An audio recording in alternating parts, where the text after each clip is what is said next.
Alright, so on the previous lesson yesterday, we found all of the pertinent parts of number 4's rational function. We had a lot of factoring. In this case, we actually did see what happens algebraically when there is a removable discontinuity, also known as a hole. So we found everything. Let's go graph everything. First thing I do when I'm graphing rational functions is I take a highlighter and I mark up all the asymptotes. So it's been a day since we found them. I don't remember what they are. There's a horizontal asymptote at 0. That's not straight. There is a vertical asymptote at 2. Totally. And then there's another vertical asymptote at -1. X equals -1. And I think those are all the asymptotes. Now there's another thing that I'm going to mark down. And it's going to be very exaggerated and not appropriate for size, but I need to be able to see this on your graph. So there's a hole at -3, -1 that we found. So I need you to write like a gigantic open circle. Obviously not the actual size of the hole. If you graphed it on your calculator actually won't show you any sort of a hole. But if you went to go trace at -3, it would give you like an open y coordinate, meaning that there's a hole there.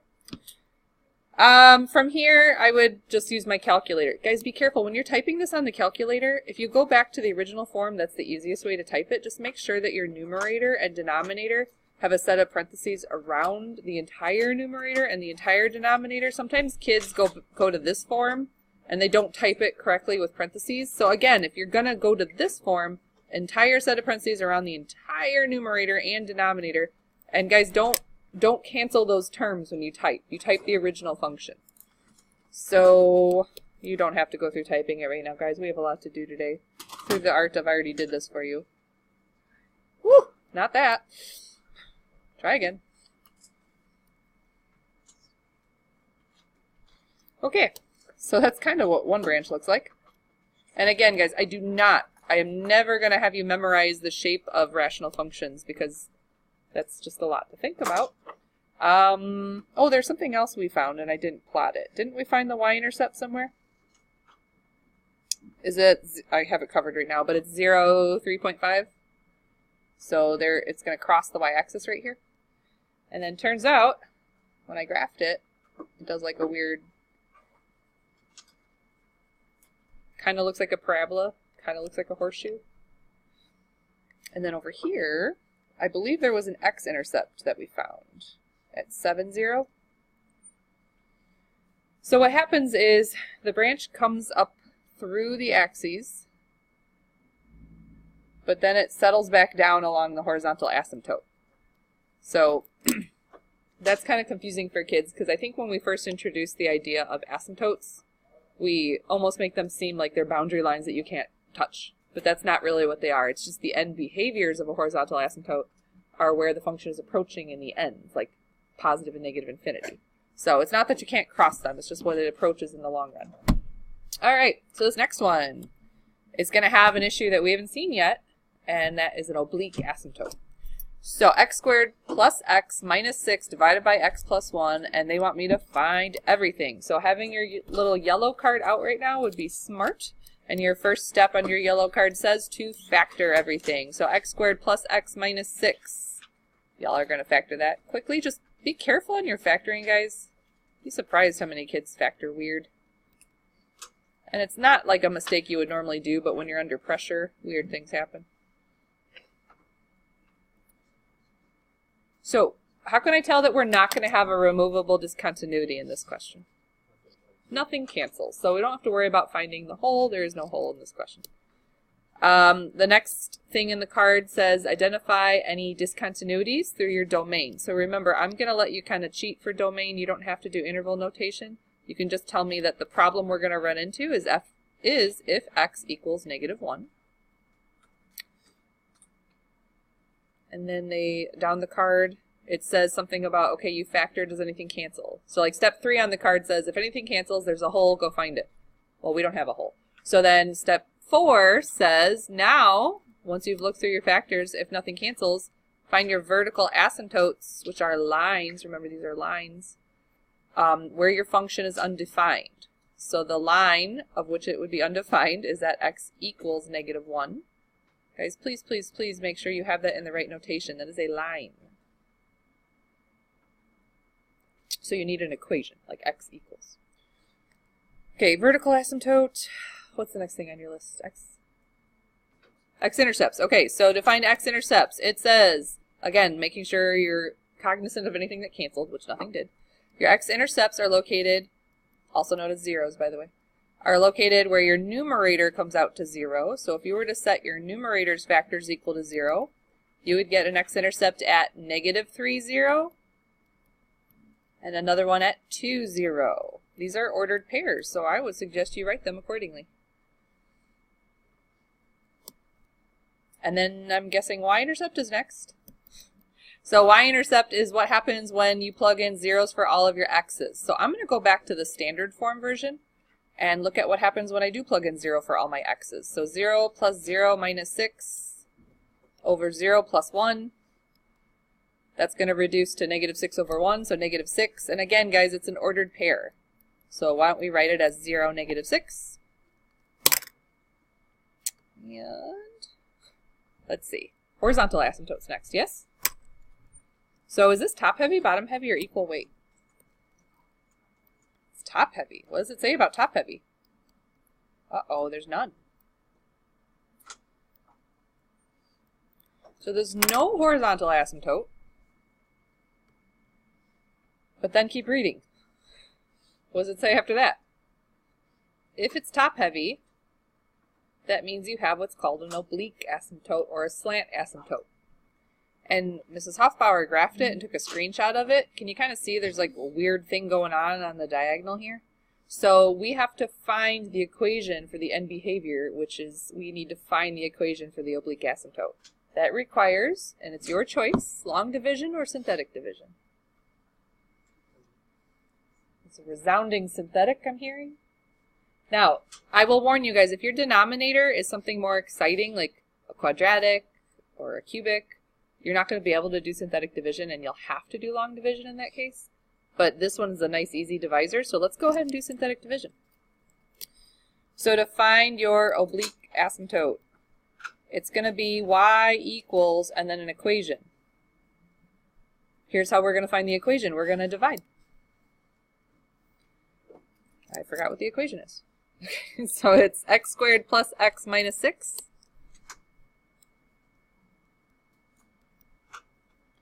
Which is being, oh, didn't we just say synthetic? Okay, if you wanted to do long division, you sure could. Go ahead. But y'all just told me synthetic, so back up. What goes in the little half box?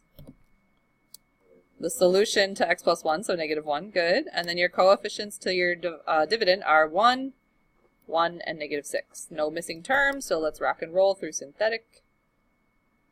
All right, 1 times -1 is -1. 1 plus -1 is 0. 0 times -1 is 0. -6 plus 0 is -6. What is this last number? This is the remainder. And coincidentally has absolutely nothing to do with your oblique asymptote. This guy right here, whatever this is your oblique asymptote. But remember, those are just the coefficients to the equation. So think about what you did, guys. You took an x squared and you divided it by an x to the first. So what variable should I attach to this first coefficient? X. So this is like 1x plus 0. So your equation is a very boring x.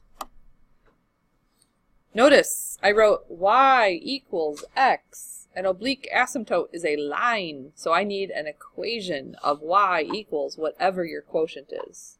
So the remainder has nothing to do with the oblique asymptote equation. Good question. The remainder's not part of it. So you can kind of like not finish the problem. If you know your next step is the remainder, like you can just stop. Because you don't need the remainder for the oblique asymptote. Alright, so now this is going to be fun. Let's graph. Okay, I'm going to grab my highlighter. Oops, that's not an eraser. I'm going to grab my highlighter. And I'm going to mark all the asymptotes we found with my highlighter. So, not a lot. Alright, x equals -1. This guy is also an asymptote, the y equals x. So if I tried to graph a line y equals x with a highlighter, I'd start at 0, 0, and then I'd go up 1 over 1, and I'd draw a line. Awesome. Totally made a line. So at least I have some visual boundaries. So at this point, I don't really know much more. I know a couple of intercepts. We have a x-intercept at -3, 0. Except that's not -3, Abruzzo. Try again. 1, 2, 3. And then at 2, 0, there's another X-intercept. There's a Y-intercept at -6. Wah, wah. We're going to fall off the graph here. 1, 2, 3, 4, 5, 6. And we're down here. And that's kind of all we know. So from here, I would go back and I would type this in my calculator. You don't have to do this. I'll just share with you what it looks like. If you typed numerator divided by denominator with parentheses, you would see... Totally not this, because I can't graph. Oh boy. Oh no! Oh no. Made it worse. Okay. Alright, so maybe you do want to graph it in your calculator so you can actually see what this looks like. That was a terrible job. Alright, here's what I want to point out. What was supposed to happen, at least. This oblique asymptote, parts of the blue curve here, like this part right here and this part up here, we're supposed to be scooting along that oblique asymptote. I didn't do a very good job. Big surprise. But these are hard to see. Now there's actually, I believe, another part of this function. I think the window didn't extend enough for me to graph it, but I think there's something happening down here, but I'm not sure. There might be something happening up in these weird little parts of the, what looks like an X. You know what? Let's go ahead and look on our calculator. You guys, if you don't have one out, that's fine, but you have time. If you do have one handy, go ahead and type it in. So this is a good example of a rational function where if we're in our standard viewing window, we might not be seeing the whole picture. And there is one on your homework that has this exact problem where your window has to go really far out. All right, it was x squared plus x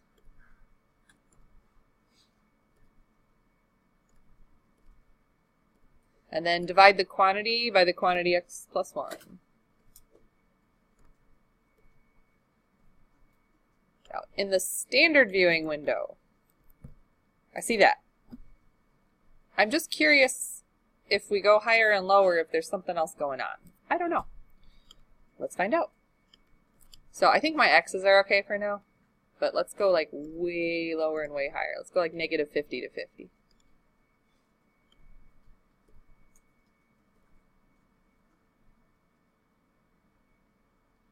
Maybe not. I actually don't know, guys. Can you tell? I don't know the answer to this. So, I will warn you, I think it's, I mean, you'll see it when you look at the answer key, guys, because you can tell from my graph how terrible it is. I think it's the last question on your homework tonight. If you don't extend the window, you're going to miss like a little weird piece of the graph. So, I will warn you, I think it's the last question. You're going to need to bring your window out to like almost 100. Like, it's pretty far out. Okay. It doesn't have anything, all this fun for no reason? Alright, never mind. Alright, can you guys please find next worksheet 10? Worksheet 10 is going to be on, yes, yep, worksheet 10 is going to be on your homework check, and we're going to do some of it together. How's that sound? Alright, so remember, on your summative tomorrow, it's a no calculator summative, so you're going to have to find the things without a calculator. At no point will I make you graph something without a calculator. So what I think we should do today, with our time remaining, is maybe just do everything we can without a calculator, and then you guys can go back and graph them to get a good picture once we find all the stuff. So let's pretend like we're testing tomorrow. What do they want? Probably everything is my guess. Factored form, factored form, factored form. Okay. Great. Okay. So I don't have like a cute template that I want you to fill out for these, but it does say, why don't you go ahead and try factoring it. So the numerator here factors into what, class? X plus 2, x minus 2. Very good. So your denominator doesn't factor. It's just a monomial. And if I look down my yellow card, it's going to ask me to like figure out all those things on the test tomorrow. So even though it might be overkill for this worksheet, let's go ahead and practice some that way anyways. So, oh, on the back they make you, oh, that's nice. I see what you're saying there, Christopher. Should we just work on those? Let's do this one the long way, and then we'll flip to the back, and then we'll figure it out. All right, so domain would be, regardless of if anything cancels, when you look at your denominator, are there any x values that are going to be trouble? And I would say, yeah. What's going to be a problem? 0. X can't be 0. So that is the domain interruption. That's the discontinuity. Turns out it's a discontinuity because it's a vertical asymptote, but we'll come back to that. All right, so domain, and then the next question says, okay, so we're on 3. So you factored everything. Does anything cancel? So does anything cancel? Nope. So there's no hole. So then move down. It says if you've looked for canceling and nothing does cancel, now you can find your vertical asymptote. Remember, your vertical asymptote is an equation of a vertical line. So it is in the form x equals 0. Make sure it's an equation of a vertical line. So x equals 0. So we're on number 5 now. Number 5 says X-intercept. Okay. So to find the X-intercept, which, by the way, guys, I think on your test tomorrow they call them zeros, but it's the same thing. You would look at your numerator. Nothing canceled, so take each factor of your numerator and find the solution by setting them equal to 0. So there's an X-intercept at -2, 0. And then there's another X-intercept at 2, 0. I encourage you to write those as ordered pairs. It'll make more sense to you later. The Y-intercept is the next thing on the list. It says you're supposed to plug in x equals 0 into your function. I would go back to the original function is easier for this. So if you have 0 minus 4 over 0. Well, guys, what happens when you try to take -4 and divide it by 0? You get a weird undefined statement, so that means there is none as far as Y-intercepts go. Is horizontal asymptote next? Okay, is this top heavy, bottom heavy, or equal weight? Please look at the original problem. It is equal weight. So when you have an equal weight rational expression, your horizontal asymptote is in the form y equals the coefficients. So y equals 1. So with all that information, and there's no oblique because it's not top heavy. With all that information, you should be able to at least give me some graphy stuff going on, and then probably you have to grab your calculator and figure out the rest of it. We'll save that part for you. Let's stay on the front of this worksheet real quick, just because I think there's something fun coming up. Yep, number 2. All right, factor for me, kiddos. Numerator does not factor, but how about the denominator? X plus 1, x minus 1. Okay, so right away, I'm kind of excited because I see that we're going to have that removable discontinuity business in a minute. So I'm going to take a highlighter. You don't have to do this part, but I just like to because I remember something weird's going to happen. Something's going to happen with this x plus 1 over x plus 1. We'll come back to that. Okay, through the list. Number 1, any discontinuities would be anything that makes the denominator equal to 0. Nothing has canceled yet, so tell me my problems. X can't be -1, and x can't be +1. So I do have 2 discontinuities. One of them's a hole, turns out, and one of them's a vertical asymptote.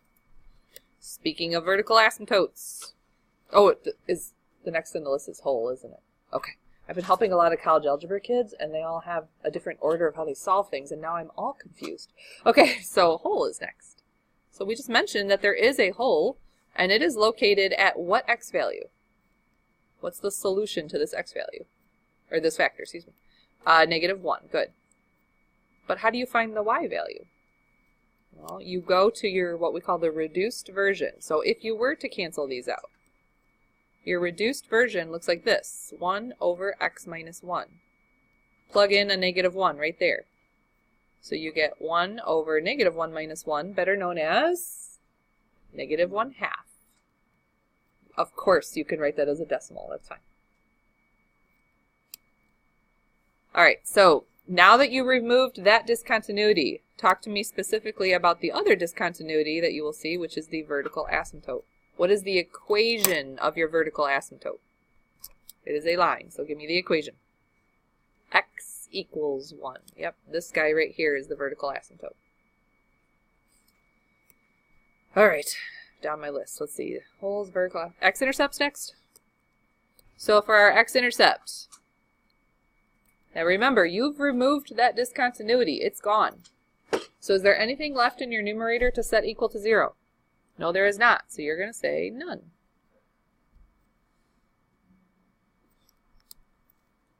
Y-intercept. And this kind of freaks kids out because they're like, wait. What am I supposed to do? Because they're looking at this and going, should I use the reduced version or the unreduced version? It turns out it doesn't matter. Because if you plug in a 0 to either version, you end up with 1 over -1. So your y-intercept is at 0, comma, negative 1.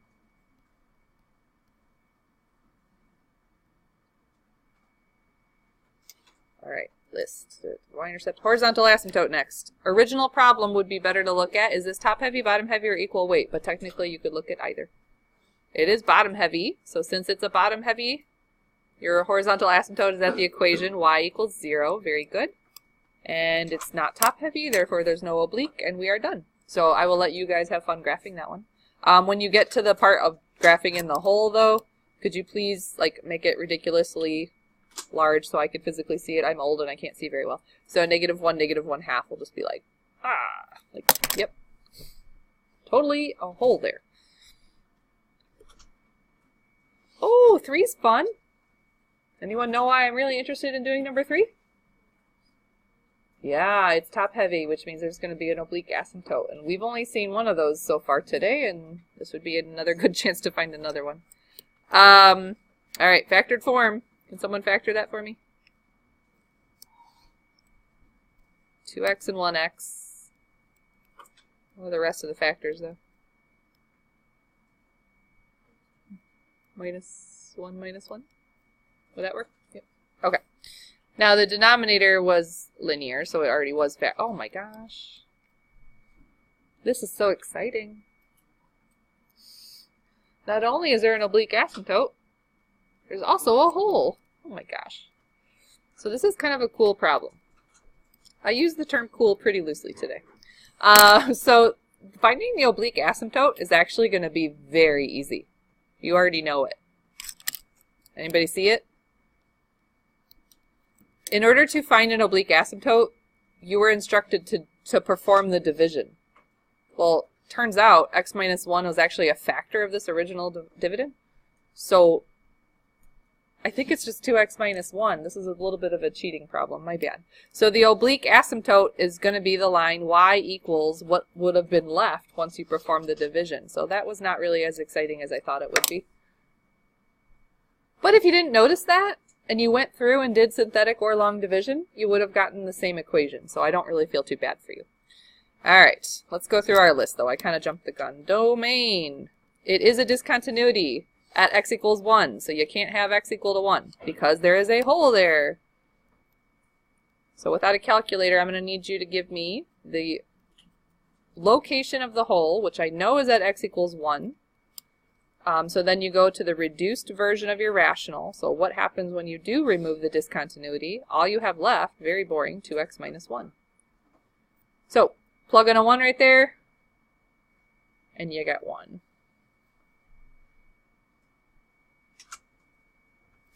All right, hole, let's see. Vertical asymptote. Is there any vertical asymptote component left? Nope, because remember we removed the discontinuity. There's nothing left in your denominator. So as far as vertical asymptotes go, there are none. X-intercept? Remember that discontinuity has been removed. So an x-intercept would be when you look at your numerator with the removal and set that equal to 0. So 2x minus 1 equals 0 would give you 1/2. So the x-intercept is at the ordered pair 1/2 comma 0. This is going to be pretty boring when we go to graph this, guys. I'll show you in a minute. And then y-intercept would be plugging in a 0. And again, you can go to the original or the new one, the reduced version. But if you plug in a 0, you get y equals -1. So ordered pair at 0, -1.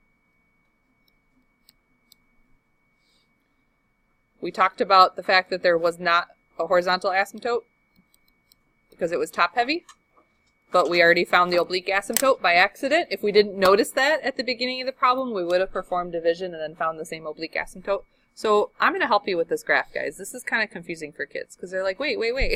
Like I don't have anything left. Turns out this looks like a line. And it looks like this right here, 2x minus 1. The only difference is, remember how there's a hole in the graph? So at 1, 1, you're going to graph a ridiculously out of proportion hole.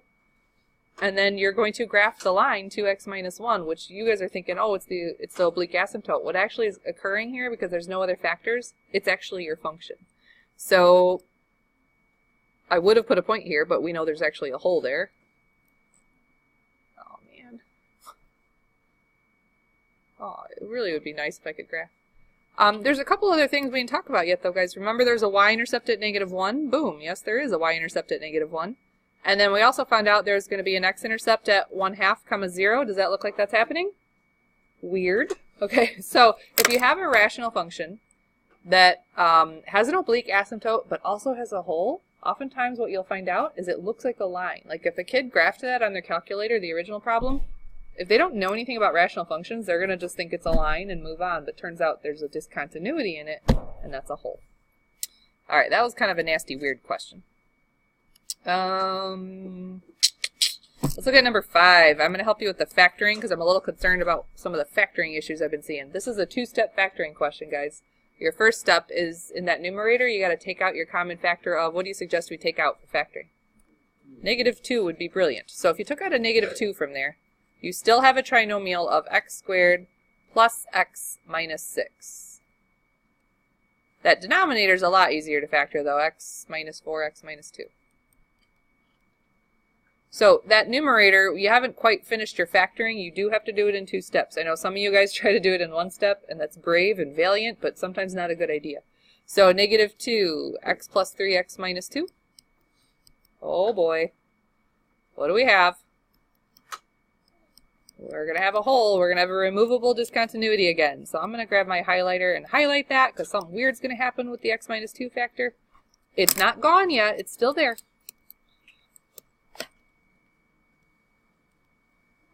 All right, domain. Give me every discontinuity you see. X can't be 4. X can't be 2. You can just write it like that to be short. I know what you mean. What I don't want to see, though, guys, on your no-calc test tomorrow, kids try to get really lazy and they just write down 4 and 2. That's way wrong. Because if you say your domain is 4, 2, like, A, that's gibberish, and you're telling me your only x values are the interval from 4 to 2, which doesn't make any sense on any day. So make sure you say x cannot equal 4 or 2. All right, domain. All right, we already factored. Turns out there is a removable discontinuity, so there is a hole. Where is the hole located? X equals 2, and then now I need you to go find the y value. So once you remove the discontinuity, you're going to write your reduced version over here. And then I'm going to need you to plug in x equals 2 into this. So plug in a 2 right here and right here. Oh boy. That's what, -10 over -2? Does that come out to a 5? You should check my math. Okay, good. All right, so there's going to be a hole at 2, 5. That discontinuity has now been removed from your problem. It's gone. Did I screw up? Oh, okay. It's been removed.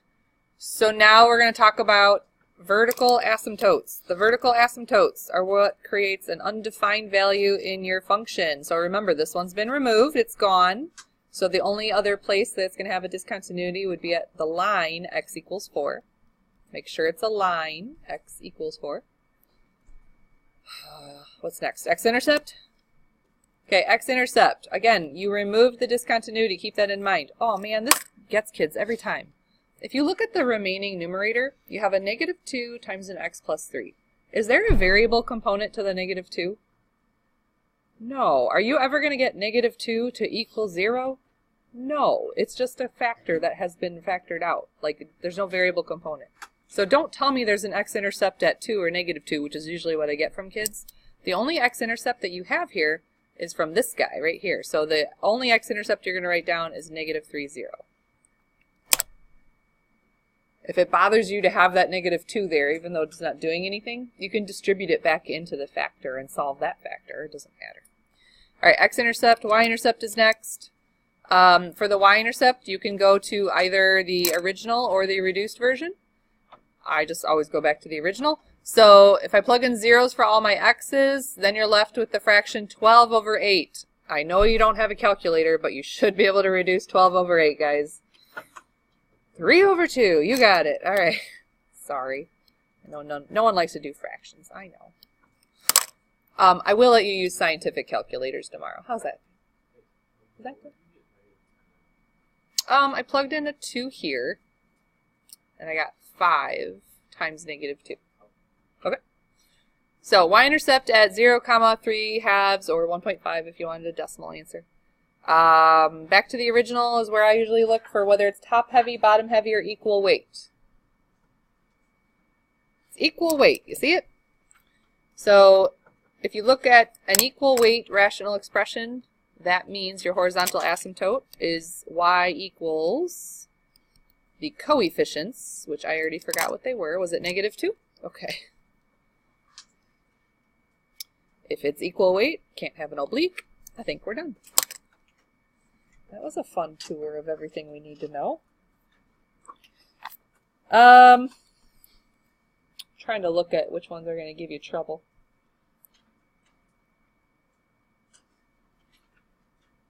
Oh boy, let's look at 10 on the back.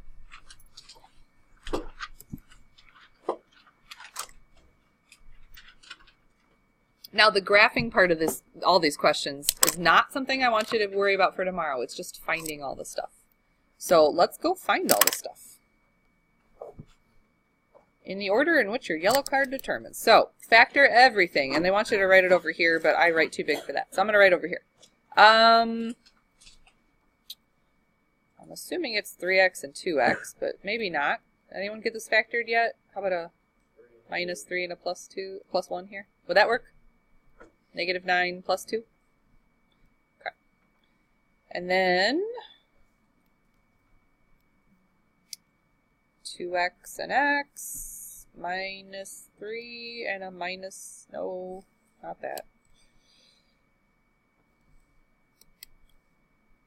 -2 and a -3. Would that work? So that's -4 and -3. Adds up to -7 in the middle. Okay. Oh my goodness. I'm going to get my highlighter out. Look at that removable discontinuity. You are going to have to graph a hole. Okay, so they didn't ask me for it, but I'm going to write it down anyways because it's good practice for my test tomorrow. The domain is a listing of every discontinuity that you see from your denominators. So, give me 2 things that x cannot equal. 2. What else is a problem? Very good. +3 over 2. So x can't be 2 or 3 over 2. Because they are discontinuities, but turns out one of them is a hole, which is the next thing we would find. So what is the x value of the hole? Solve this removable discontinuity for me. 3 over 2. Very good. Now, if you want to write that as 1.5 for easy math, you can. Remember, I'm going to let you use a scientific calculator tomorrow, but we've designed the questions so they're not crazy fractions. So you shouldn't have too much trouble even without a regular calculator. But remember, you're going to be removing this discontinuity right now from your problem. So your reduced version is 3x + 1 over x - 2. So I'm going to need someone to type this in because I'm pretty much done thinking. 3 times 3 halves + 1 over 3 halves - 2. And I'm sure it's gross. Oh, it's not. Comes out to -11, doesn't it? Someone confirm that for me. How lovely. Unfortunately, I can't graph it because it's off the graph. So when you guys go to graph this one, just kind of fudge in a hole down at -11. You'll be fine. All right. Now that that discontinuity has been removed, you should be able to tell me the location of your vertical asymptote line. So the vertical asymptote would be the factor that's still there. Give me the equation though, guys. Don't just say 2. You got to tell me x equals 2. And then I'll pop back up here and find the x-intercepts. What is left in your numerator is now going to be set equal to 0 to tell me the zeros or the x-intercepts. So that one got removed, but this one still gives you -1/3 0. And then the Y-intercept would be you plugging in a 0. You can either go to the original one or you can come back to this reduced one. It doesn't matter. It gives you the same Y-intercept of -½